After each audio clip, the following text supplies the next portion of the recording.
Hello বন্ধুরা, আমি dietician Shampa. কেমন আছেন সবাই? আশা করছি ভালোই আছেন।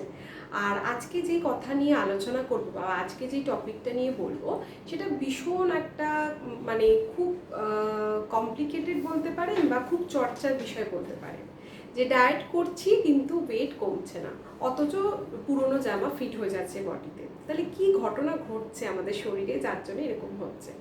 প্রথমত বলি যে আমাদের বডিতে বিভিন্ন রকমের জিনিস নিয়ে কিন্তু তৈরি, যেরকম তার মধ্যে ফ্যাট মাস হতে পারে, মাসেল মাস হতে পারে, ওয়াটার, ব্লাড, সব কিছু। হ্যাঁ, তো যখন এই মাস অর্থাৎ মাসেল মাস, ফ্যাট মাস এগুলোর যখন চেঞ্জ হয়, মানে এগুলো যখন পরিমাণ কমে বাড়ে, ডায়েটের থ্রু দিয়ে বলুন, লাইফস্টাইল দিয়ে বলুন, এক্সারসাইজ দিয়ে বলুন, খুব সহজ ভাষায় যদি আমরা বলা যায়, সেইভাবেই কিন্তু আমাদের বডি ওয়েটটা চেঞ্জ হয়, কম বেশি হয়। তাই যখন আপনি প্রচুর পরিমাণে ডায়েট করছেন, ভালো করে খাবার মেনটেন করছেন, এক্সারসাইজ করছেন প্রপারলি, কিন্তু তাও দেখছেন যে ওয়েট কিছুতেই আর স্কেলে কম দেখাচ্ছে না, কিন্তু পুরনো জামাগুলো আপনি পরতে পারছেন, আপনাকে অন্যরা দেখেও কমপ্লিমেন্ট দিচ্ছে যে হ্যাঁ আপনি অনেকটা রোগা হয়েছেন, আরও বেশি ফিট লাগছে। তো এটার পিছনে এই কারণেই আমি বলবো যে কি ঘটনা ঘটে, আমাদের বডিতে ফ্যাট মাস যেটা অনেকটা বেশি জায়গা নিয়ে থাকে, আর মাসেল মাস খুব ডেন্স, মানে অনেক বেশি ঘনত্ব, অনেক বেশি থাকে মাসেল মাসের, তাই খুব কম জায়গায় মাসেল থাকতে পারে। যখন ডায়েট এক্সারসাইজ করা হয় তখন এই মাসেল মাস বাড়ার চান্সেস অনেকটাই বেড়ে যায়, যার ফলে বডিতে কিন্তু ফ্যাট লস হলেও মাসেল যদি বাড়তে থাকে তাহলে কিন্তু ওয়েটটাও কিন্তু না কমার চান্সেস থাকে, কারণ ওয়েটটা এক জায়গাতেই আটতে পারে।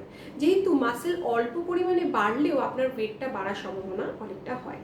তাই সোজা করে যদি বলতে হয় যে যদি আপনার ফ্যাট করছেন, ডায়েট করছেন, এক্সারসাইজ করছেন, ফ্যাট অনেক দিন ধরেই হয়তো কমে গেছে, একটা টাইমের পর কিন্তু মাসেল বাড়তে স্টার্ট করবে।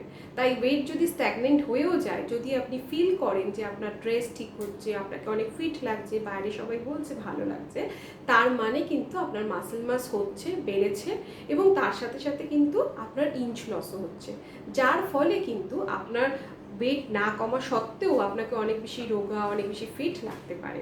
আর এই মাসেল মাস বাড়লে যে শুধু ভালো লাগবে দেখতে বা মানে আপনার ফ্যাট কমেছে সেটা নয়, মাসেল মাসের কিন্তু বিশেষ ভূমিকা আছে। সেটা হচ্ছে যে যখন আপনার এই মাসেল মাস শরীরে বাড়ছে, ইন দ্য লং রান ফিউচারে বিভিন্ন রকমের মেটাবলিক ডিজিজ যেরকম ডায়াবেটিস, হার্ট রিলেটেড ইস্যুস, এগুলো কিন্তু হওয়ার চান্সেসটা অনেকটাই কমে যায়। আমাদের যখন বয়স হয়ে যাচ্ছে কনস্ট্যান্ট, আফটার ধরুন 50 বা 60 এরকম এজের পর মাসেল বাড়ার চান্সেস অনেক কমে যায়।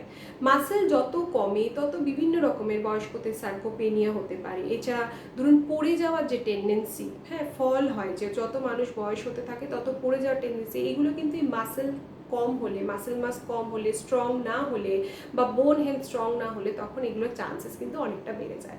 তাই এখনই চেষ্টা করুন প্রপার ডায়েট করে, প্রপার এক্সারসাইজ করে যতটা সম্ভব মাসেলকে বাড়াতে। মাসেল যদি ঠিক থাকে, মাসেল মাস যদি স্ট্রং হয়, ওয়েইং স্কেলে যদি ওয়েট বেশি থাকে কোনো সমস্যা নেই, কারণ আপনি অনেক বেশি ফিট। একজন যে জিরো ফিগারের, কিন্তু আপনার যদি ওয়েট ব্যালেন্স ওয়েট হয়, নর্মাল বিএমআই এর ওয়েট হয়, আপনি যদি জিরো ফিগার নাও হন, তাহলে তার থেকেও আপনি বেশি মানে ফিট, যদি আপনার মাসেল মাস তার থেকে অনেক বেশি আছে।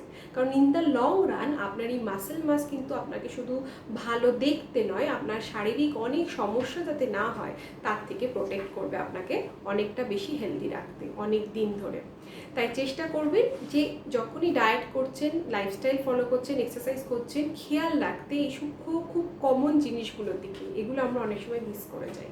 এই জিনিসগুলো খেয়াল রেখে তবে কিন্তু নেক্সট ডায়েটের কথা ভাববেন, ক্র্যাশ ডায়েটের কথা ভাববেন। কারণ অনেক সময় আমরা খুব ফ্রাস্ট্রেটেড হয়ে যাই যে আমরা ডায়েট করছি, ওয়েট কমছে না, এবং সেই ফ্রাস্ট্রেশনে বিভিন্ন রকমের ক্র্যাশ ডায়েট খুঁজে নেট সার্চ করে আমরা করতে শুরু করি, সেটা কিন্তু একেবারেই দরকার নেই।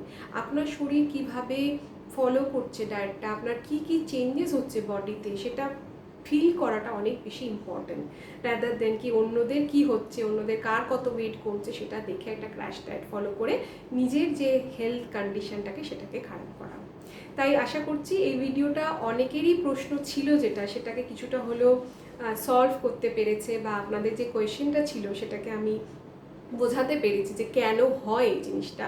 যদি এই নিয়ে আরও কোনো কোয়েশ্চেন থাকে আপনারা অবশ্যই আমাকে এই ভিডিওর কমেন্ট সেকশনে জানাতে একদম ভুলবেন না। আমি সবাইকে চেষ্টা করব রেসপন্স করতে, উত্তর দিতে। সবাই খুব ভালো থাকবেন, সবার কোয়েশ্চেন যেন আমি পাই সেটা আমি অবশ্যই সবাইকে জানাবো। আবার সবার সাথে দেখা হবে। নমস্কার।